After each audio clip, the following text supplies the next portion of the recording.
Capítulo 7. Jesus, um exemplo de oração. Thomas Gold, ele diz o seguinte: Cristo, quando viu que deveria morrer e que sua hora havia chegado, exauriu seu corpo, entregando-se por completo. Já não se importava com o que iria acontecer consigo mesmo. Consumiu-se pregando o dia inteiro e orando a noite toda. Pregando no templo terríveis parábolas e fazendo orações no jardim, como as do capítulo 17 de João, e seja feita a tua vontade, a ponto de suar sangue. O registro bíblico da vida de Jesus Cristo dá apenas um vislumbre de suas muitas ocupações, uma pequena seleção de suas muitas palavras e apenas um breve relato de suas muitas ações.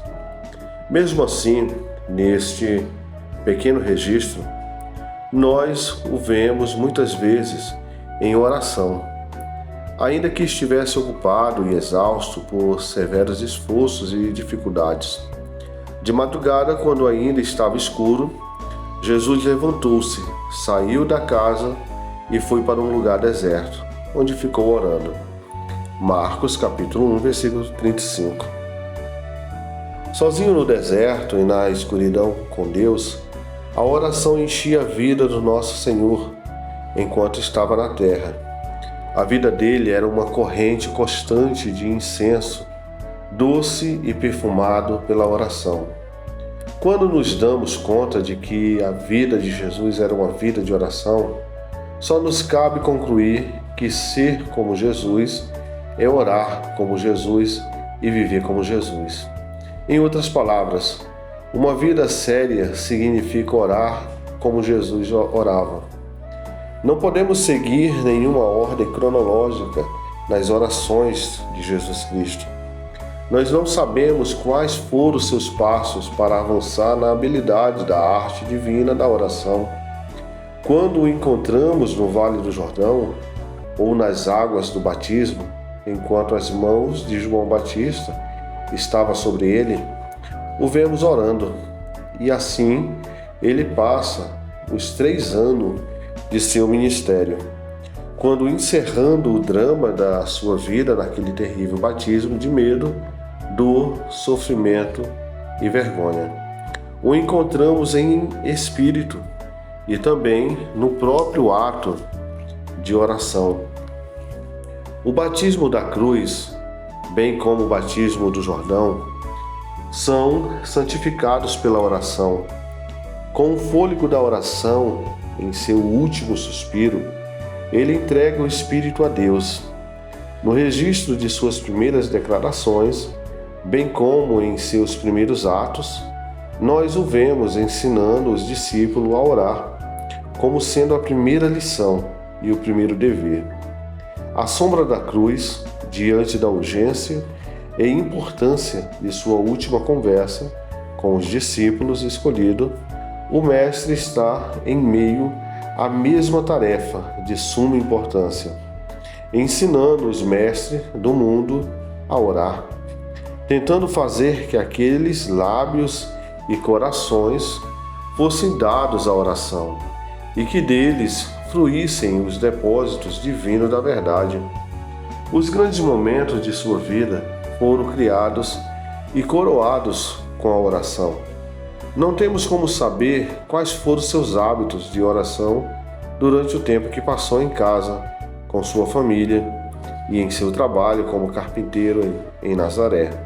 Deus ocultou essa informação, e tentativas de adivinhação e especulação não são apenas vãs e enganosas, mas orgulhosas e lascivas. Seria presunção procurar aquilo que Deus ocultou, o que nos faria tentar ser sábios, além do que foi registrado por escrito, tentando levantar o véu com o qual Deus encobriu sua própria revelação. Encontramos Cristo prestes a ser célebre, profeta e pregador. Ele deixa seu lar em Nazaré e o trabalho de carpinteiro para atender ao chamado de Deus. Passa a viver um período de transição. Sai para a sua grande obra. O batismo de João e o batismo do Espírito Santo são preliminares e servem para qualificá-lo quando para o seu ministério. Esse período notável e de transição é marcado pela oração. Em Lucas capítulo 3, versículo 21 ao 22 está escrito: Quando todo o povo estava sendo batizado, Jesus também o foi. E enquanto ele estava orando, o céu se abriu, e o Espírito Santo desceu sobre ele em forma corpórea como pomba. Então veio do céu uma voz: Tu és o meu filho amado, em ti me agrado. É uma hora suprema em sua história, diferente e em marcante contraste com o passado, mas não em oposição a ele. A descida é a habitação do Espírito Santo em toda a sua plenitude. O céu aberto, a voz confirmadora que envolveu o reconhecimento por parte de Deus de seu único Filho. Tudo isso é resultado, senão criação direta e resposta à sua própria oração naquela ocasião. Assim como ele estava orando, também devemos orar. Se orássemos como Cristo orava, seríamos como Cristo foi e viveríamos como ele viveu. O caráter de Cristo, a vida de Cristo e o Espírito de Cristo serão nossos se orarmos como Cristo e tivermos nossas orações respondidas como ele teve. A tarefa de Cristo hoje no céu, à destra do Pai, é orar. Certamente, se pertencemos a Ele, se o amamos, se vivemos por Ele e se vivemos perto deles, somos contagiados por sua vida de oração, tanto na terra como no céu. Vamos aprender o serviço dele e dar-lhe continuidade na terra. Jesus Cristo amava todos os homens. Ele provou a morte por todos os homens e intercedeu por todos os homens. Nós, então, nos perguntamos: somos os imitadores ou os representantes e os servos de Jesus Cristo? Então, nossas orações devem estar paralelas em toda a abrangência de sua expiação. O sangue expiador de Jesus Cristo concede santidade e eficiência às nossas orações, tão global, tão amplo e tão humano quanto o homem Cristo Jesus foi. Assim deve ser a nossa oração.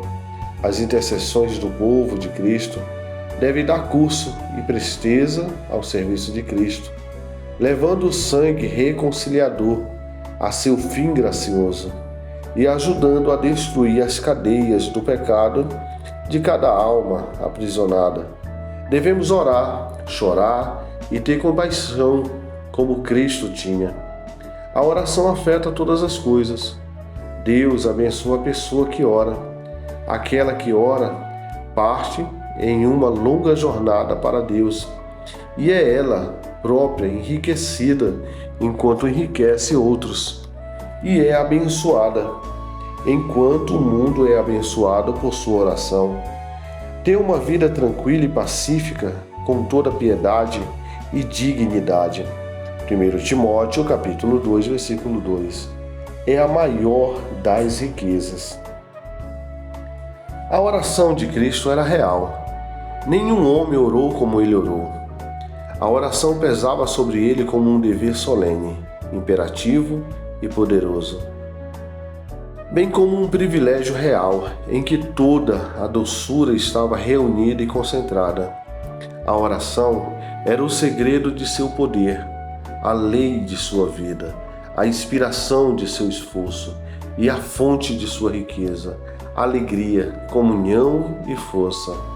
Para Cristo Jesus, a oração não ocupava a posição secundária, mas era precisa e suprema, uma necessidade, uma vida e satisfação de um anseio incansável e a preparação para a grande responsabilidade.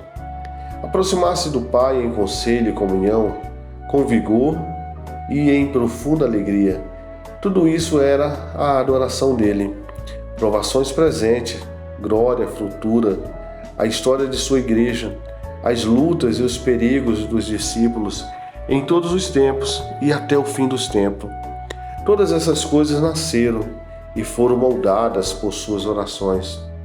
Nada é mais patente na vida do nosso Senhor do que a oração. Suas campanhas foram organizadas e suas vitórias garantidas nas batalhas e comunhão de suas noites inteiras de oração. Pela oração, ele rasgava os céus. Moisés e Elias e a glória da transfiguração esperavam sua oração. Os milagres e ensino recebiam o poder da mesma fonte. A oração do Getsêmani tingiu de vermelho o Calvário com serenidade e glória. Sua oração sacerdotal faz a história e apressa o triunfo da Igreja na terra.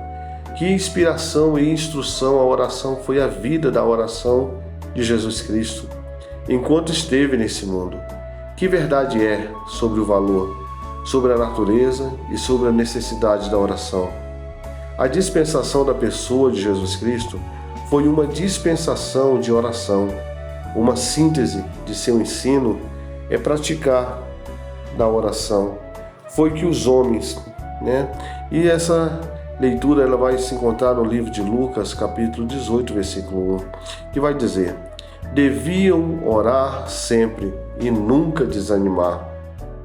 Meus queridos, assim como os judeus oravam em nome de seus patriarcas e invocavam os privilégios concedidos a eles pela aliança com Deus, nós temos um novo nome, uma nova aliança mais privilegiada, mais poderosa e mais abrangente, com mais autoridade e mais divina.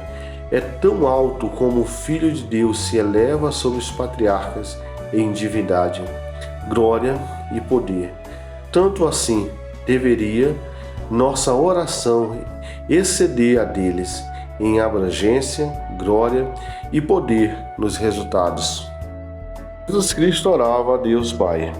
Ele se aproximava de Deus de forma simples e direta no maravilhoso e reverenciado círculo do Pai. O terrível e repulsivo medo estava absolutamente ausente, perdido na suprema confiança de um filho. Jesus Cristo coroa a própria vida, obra e ensino com a oração. Como o Pai confirma seu relacionamento e deposita sobre ele a glória das orações respondidas no batismo e na transfiguração, quando todas as outras glórias começam a desvanecer na noite que se aproxima. Que forças poderosas estão na oração, quando somos desafiados e sobrecarregados com uma única inspiração e objetivo. Pai, glorifica o teu nome. João capítulo 12, versículo 28. Isso adoça, ilumina, conquista e alcança todas as coisas. Pai, glorifica o teu nome. Aquela estrela brilhante iluminará a noite escura e acalmará as mais terrível tempestade, e tornando-se nós corajosos e verdadeiros. Trata-se de um princípio de excelência, e isso transformará o cristão em um alto padrão. O alcance e o poder da oração, tão claramente demonstrado por Jesus em sua vida e ensino, revela nada mais do que os grandes propósitos de Deus. Eles não apenas revelam o Filho, na realidade, é plenitude de sua humanidade, mas também revela o Pai. Cristo orou como uma criança. O espírito de uma criança se encontrava nele. No túmulo de Lázaro, Jesus olhou para cima e disse: Pai. João capítulo 11, versículo 41. Mais uma vez o ouvimos começar a oração desses moldes. Naquela hora, Jesus, exultando no Espírito Santo, disse: Eu te louvo, Pai, Lucas capítulo 10, versículo 21. Assim também, em outras ocasiões, nós o encontramos em oração, dirigindo-se a Deus como Pai, assumindo a atitude do filho que lhe pede algo, que confiança, simplicidade e naturalidade, prontidão, liberdade e plenitude de aproximação estão envolvidas no espírito de uma criança. Que confiança, certeza e terno interesse. Que profunda solicitude e terna compaixão por parte do Pai. Que respeito, aprofundando-se em reverência. Que obediência amorosa e gratas emoções ardem no coração do Filho. Que comunhão divina e intimidade real. Que emoções sagradas e doces. Tudo isso se encontra na hora da oração, quando o Filho de Deus se encontra com o Pai do céu e quando o Pai encontra seu Filho. Devemos viver como os filhos, se é que queremos pedir como filhos. Devemos agir como filhos, se queremos orar como filhos. O espírito de oração nasce do espírito de filho. A profunda reverência nessa relação de paternidade deve excluir para sempre toda leviandade, frivolidade e atrevimento, bem como toda familiaridade indevida. A solenidade e a gravidade são apropriadas à hora de oração. Alguém disse: o adorador que invoca Deus tratando-o como Pai e percebe o gracioso e beneficente amor de Deus, deve ao mesmo tempo lembrar e reconhecer a gloriosa majestade de Deus, que não é nem anulada nem enfraquecida, mas pelo contrário, sumamente intensificada por seu amor paternal. Um apelo a Deus como Pai, se não estiver associado à reverência e deferência perante sua divina majestade, revelaria uma falta de compreensão do caráter de Deus. E podemos acrescentar, mostraria a falta de atributos de um filho. Os patriarcas e profetas conheciam algo da doutrina da paternidade de Deus em relação à família de Deus. Eles viram-no de longe e de longe o saudavam. Hebreus capítulo 11, versículo 13. Mas não compreenderam em toda a sua plenitude o seguinte princípio: Deus havia planejado algo melhor para nós, para que conosco fossem eles abençoados. Hebreus capítulo 11, versículo 40. Ele está orando. Atos capítulo 9, versículo 11. Foi a declaração surpreendente e maravilhosa ao íntimo, ao tímido Ananias, em relação a Saulo de Tarso. Ele está orando, aplicado a Cristo. Tem ainda mais deslumbramentos, mistérios e surpresa. Ele, o Criador de todo mundo, o Senhor dos anjos e dos homens, igual e igualmente eterno, com respeito ao Deus eterno, o resplendor da glória de Deus e a expressão exata do seu ser. Hebreus capítulo 1, versículo 3. Vindo da glória do Pai e do trono do Pai, ele está orando. Encontrá-lo em humilde, dependente atitude de oração, o suplicante dos suplicantes. Sua maior riqueza e seu privilégio mais magnífico era a oração. Este é o ministério dos mistérios, a maravilhosa das maravilhas. Paulo apresenta em Hebreus 5, 7 uma breve e abrangente declaração do hábito de oração de Jesus. O que está escrito: durante os seus dias de vida na terra, Jesus ofereceu orações e súplicas, em alta voz e com lágrimas, àquele que o podia salvar da morte, sendo ouvido por causa de sua reverente submissão. Temos nessa descrição da oração do nosso Senhor o exalar de grandes forças espirituais. Ele orou com orações e súplica, Não se tratava de um esforço formal. Jesus era intenso, pessoal e real. Ele implorava pela bondade de Deus. Estava em grande necessidade e precisava clamar em alta voz, intensificada ainda mais por suas lágrimas. O Filho de Deus trabalhava em agonia. Para ele, orar não era simplesmente desempenhar um papel. Sua alma estava envolvida e todos os seus poderes foram levados ao limite. Façamos uma pausa e olhemos para ele, a fim de aprender a orar com fervor. Vamos aprender a vencer com a oração agonizante aquilo que nos parece ser negado. Jesus Cristo era sempre um homem ocupado com sua obra, mas nunca ocupado demais para orar. A tarefa mais divina enchia o coração e as mãos dele, consumia seu tempo, exauria seus nervos, mas para ele, nem mesmo a obra de Deus poderia diminuir a oração a Deus. Salvar as pessoas do pecado e do sofrimento não deve, mesmo com Cristo, substituir a oração, nem minorar o tempo ou a intensidade desse período santo.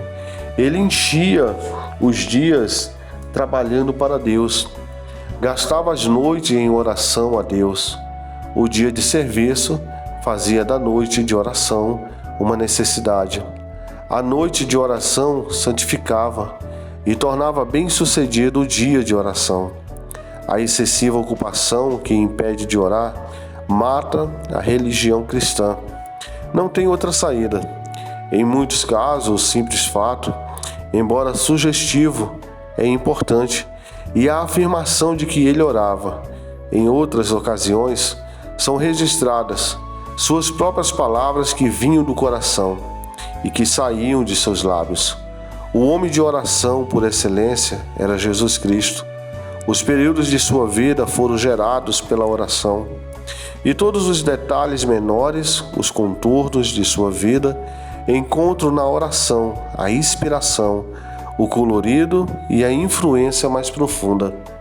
As palavras de oração de Jesus eram sagradas. Por elas, Deus fala com Deus. Por elas, Deus é revelado. A oração é exemplificada e enfatizada. Aqui está a oração em sua forma mais pura e com toda a sua força. Parece que a terra e o céu descobriram a cabeça e abriram os ouvidos para ouvir as orações daquele que era verdadeiramente Deus e verdadeiramente homem, o mais divino dos suplicantes, que orava como nenhum homem jamais o fez. Suas orações são nossa inspiração e nosso modelo.